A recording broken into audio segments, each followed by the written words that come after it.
Hey, thanks for tuning in to All Things Division Three Soccer. As you know, I sometimes dabble in other things than Division Three, and I call it Injured Time. And on this episode of Injured Time is a part of my interview with Peter Wilt, man who has the depth and breadth of soccer knowledge that very few have. Turned out to be a very long Friday night where we just sat and talked about a whole range of issues. And because it was so long, I decided I would create multiple videos. And this is one of those parts of the interview. Hope you enjoy it. You could look for the full interview later on. I'll put out the whole thing. But until then, hope you enjoy this interview with Peter Wilt.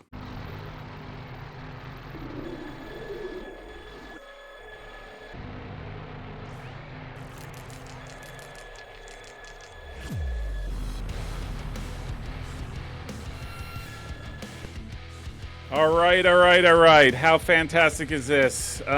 Welcome to this episode of Injured Time. I am with an old friend, Peter Wilt. Peter, thank you very much for joining me today on what I hope is going to be a very wide-ranging discussion that about everything soccer. So, do appreciate you taking the time today. My real pleasure. You're one of my old and dear friends that I think I say you're my best friend I never talk to. Yeah. And I'm glad we're able for the moment, anyways, change that. Well, I'm glad and appreciative that you agreed to join on. It was sort of like a Hail Mary. I'm like, I haven't talked to Peter in ages. Maybe he would do this, and especially for somebody who pretty much does Division Three college soccer and occasionally dabbles elsewhere. So, really grateful and glad you got to. Are you in Chicago or Milwaukee?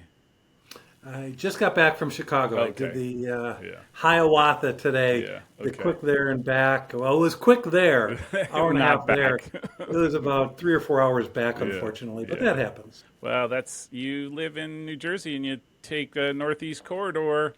You kind of know that feeling where it's so beyond your control what the train decides to do on any given day. So, So I was having this conversation earlier with actually Jeff Carlisle of ESPN. I said, it's first world problems, yeah, transportation delays. yeah, When you think about it, 200 years ago really wasn't that long ago in the scheme of things. And people were taking months and months and months, yeah, Conestoga wagons yeah, to yeah. go halfway across the country. So, Yeah. meh, You know it's all good. what? Now that you raise Conestoga wagons, because I'm a history guy, like, if you did 12 miles in a day, that was kind of like considered a victory. Like, man, we went far. And now 12 miles, imagine that. Like, that impatience galore, right? So, yeah, first world problems, that's for sure. All right, sir.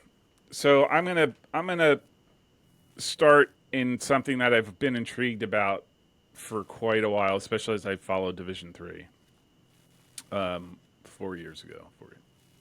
I find, I'll just say Midwest, but I will say Wisconsin in particular because that's where you hail from, soccer very intriguing in that I don't know if it gets talked about enough about how good the soccer is out there.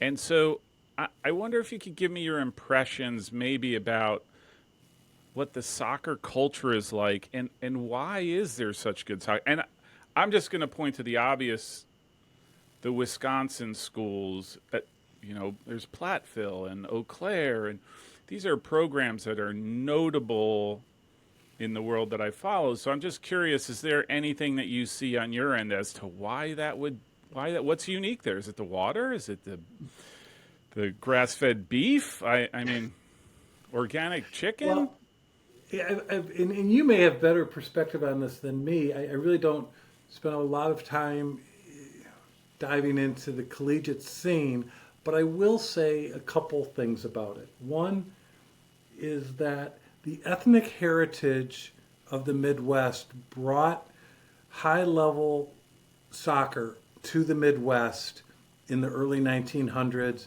and made it ahead of much of the rest of the country in terms of soccer development. Whether it was the Scottish that were in the coal mines in central Illinois, the Italians in the Upper Peninsula of Michigan, the Cornish in southwestern Wisconsin, Germans, Polish, Italians in Milwaukee, Irish.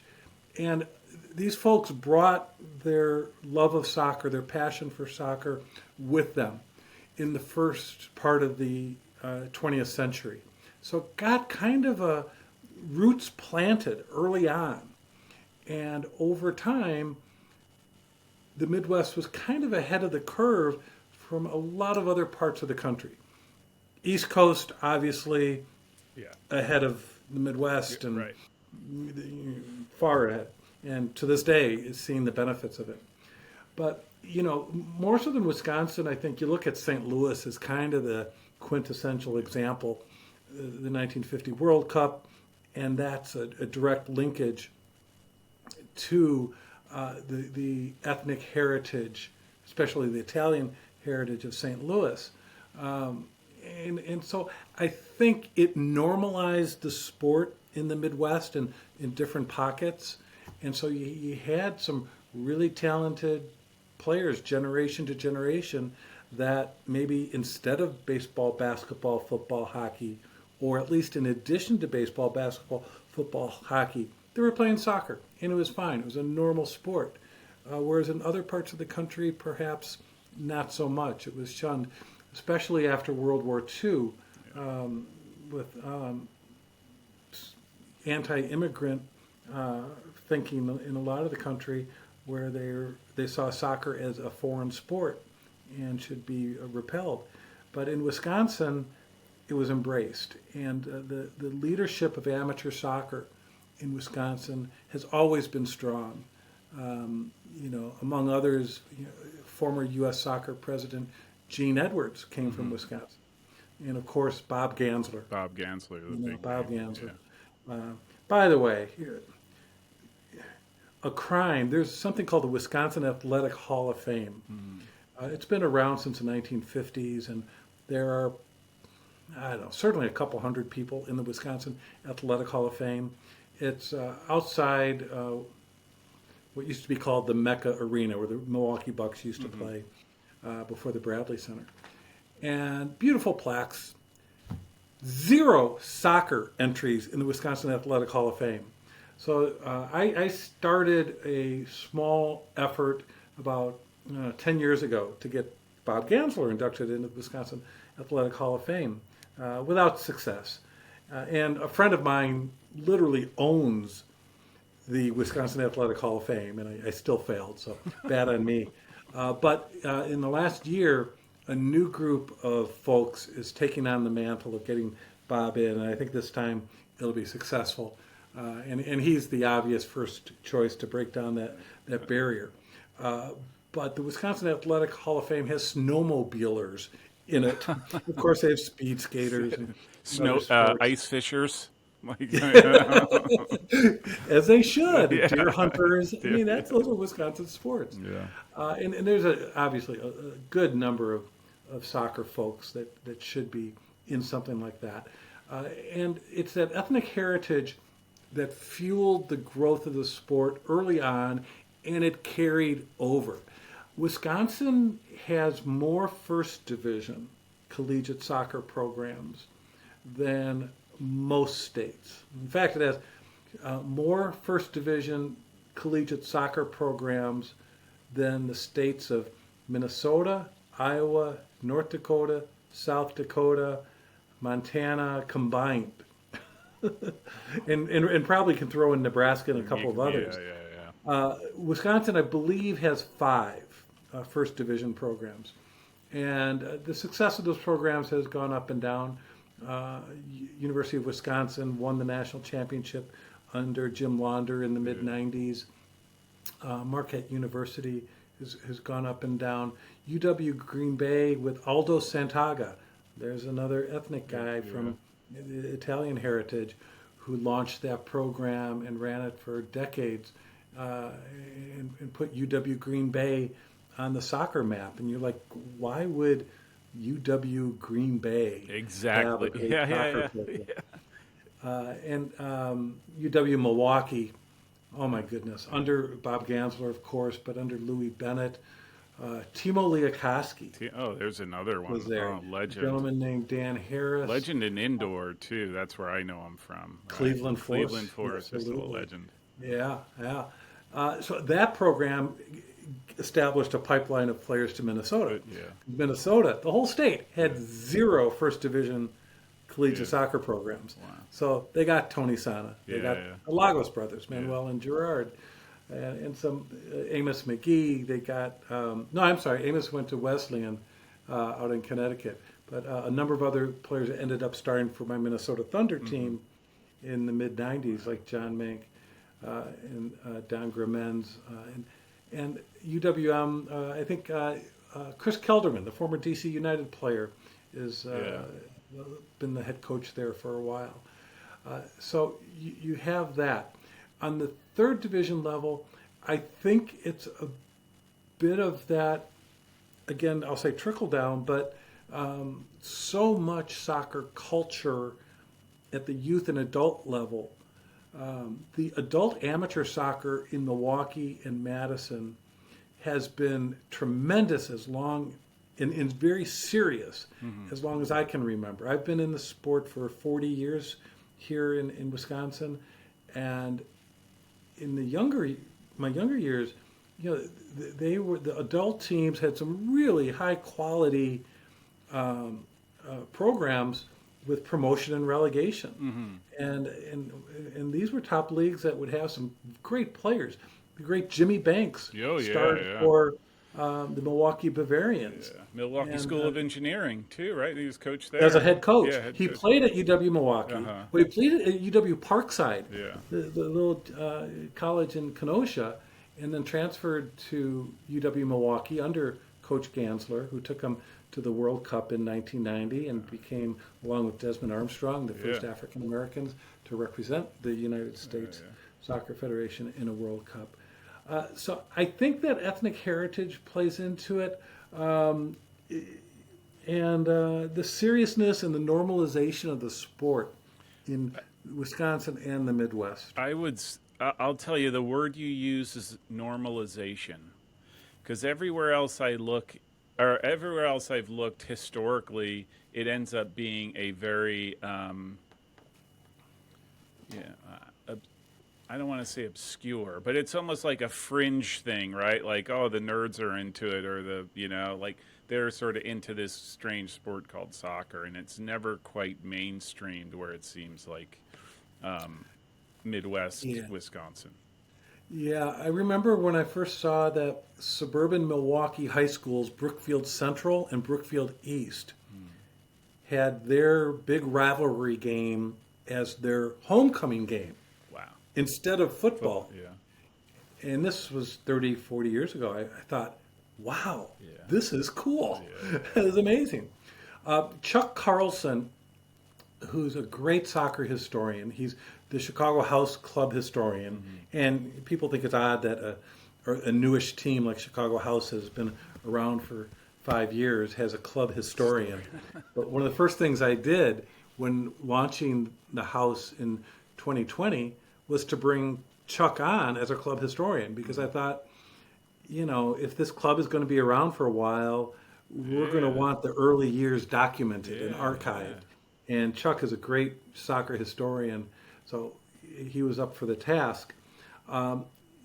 Last year, 2024, he posted on social media every week another story, a different story every week about the history of soccer in central Illinois, the coal country. And this is pretty much 1900 to 1940-ish. Yeah. And it was the sport Yep. in central Illinois, rural Illinois. You Which you is think, bizarre, right? Like when you think about it, that's bizarre. but it was normal. And then, Chicago House is now both, we have a men's team and a women's team, Mm-hmm. and they're both, well, we have U23 teams, reserve teams, youth teams, all that. But um, the first teams play at Elmhurst University. Yeah. It was Elmhurst College for the Yeah. longest time. And Chuck found photos, team photos of Elmhurst College's soccer team in, I think, 1909. So going Yeah. pretty far back, amongst the earliest collegiate soccer games in the state of Illinois, which is kind of cool to have that connection. But Chicago House, and there's a bit of a tangent, but it plays to your point about normalization. House is a progressive valued club. We were started to honor house music, which was founded by people of color and gay people in Chicago in the 1980s. It also honors, pays homage to a social service organization called Chicago House that started in the 80s to provide services for HIV and AIDS patients and continues to this day for LGBTQ patients. But so House leans into inclusivity, diversity, equity, being a safe place for marginalized folks. And my goal is to normalize, use House in our platform to normalize groups that are stigmatized by people, whether it's those that suffer from mental health or mental illness, or just being gay. Mm-hmm. Just because of their sexuality, Mm-hmm. it's not considered normal. It's abnormal. Well, that's not. It's normal. It's in mental health. They say it's okay to not be okay, Yeah. and that's. And to translate that over to soccer, you're right. We've lived this growing up. Now, or less than before, but we remember growing up when if you pitched a newspaper editor or a television sports director about doing a feature on a soccer team or soccer player, they would laugh at you. And it was not normal to write or produce a feature about soccer. And one of the real great joys of my career is that I've lived long enough and hopefully contributed towards the normalization of the sport in this country. Yeah. It's funny you say that because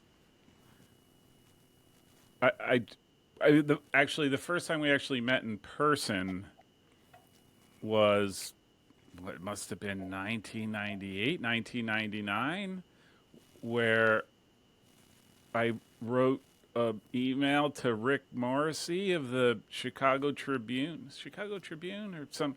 He was Tribune then. He just took a buyout Oh, to nice. retire from the Chicago Sun-Times Wow. Okay. 2 weeks ago. Yeah. And we got him to a game, right? And that was like hard. It wasn't like, hey, come to a game. No, like he was not going to, and it took an email and hey, come on, let's go. We'll take you to a game. We got him to a game at the old Soldier Field back in the day, and that was because I think in guys like in his mind, this was a fringe thing, and it wasn't really his because he just did with the big sports. Fringe or foreign sport, if you want to go to the xenophobia part too. And the old joke was every time you saw a hearse go by, it's another Chicago Tribune reader or WGN listener, and it helped. The age wave has helped the sport. Yeah, totally. And everyone thinks of it in terms of kids playing the game, and when they grow up, they're going to buy tickets to watch soccer. Yeah. That's absolutely part of it. But I think a bigger, more impactful part is that when the kids who have grown up with soccer being just a normal part of their lives get into decision-making roles as sports directors or sports editors, or people in organizations that have decision-making power on season tickets or corporate sponsorship or the broadcast industry. When they come from a background or a context of having played the sport, having played the FIFA video games, yeah, having been to international soccer games in person, having watched Yep. soccer on 24-hour soccer channels, it's normalized for them, Yeah. and It it's a it beautiful becomes part of the world. cultural, right? Like that becomes part of the individual's cultural makeup of their attachment to the sport. They have the memories that go back so far in a variety of different ways, whether it's being, I've thought that there might be a time when the sport jumps the shark yeah, because yeah, it got to the point where it was cool, it was cutting yeah, edge, it yeah, was yeah, that, and yeah, for young adults, yeah, yeah, does it get to the point where, yeah, yeah. yeah, Not lacrosse, look, that's my sport? yeah, yeah, yeah. That's true. That's very true. Like it almost has to become it's not there yet, but it almost has to become like, oh, that's for the old folks, like that's the type, like that's for the guys who grew up in the '80s and '90s, and that's their thing, and then yeah, so Well, it's also globalization yeah, where yeah, the world's becoming smaller, smaller, right? yeah, I mean, yeah, uh, because of media, yeah, um, because of transportation, yeah, and such.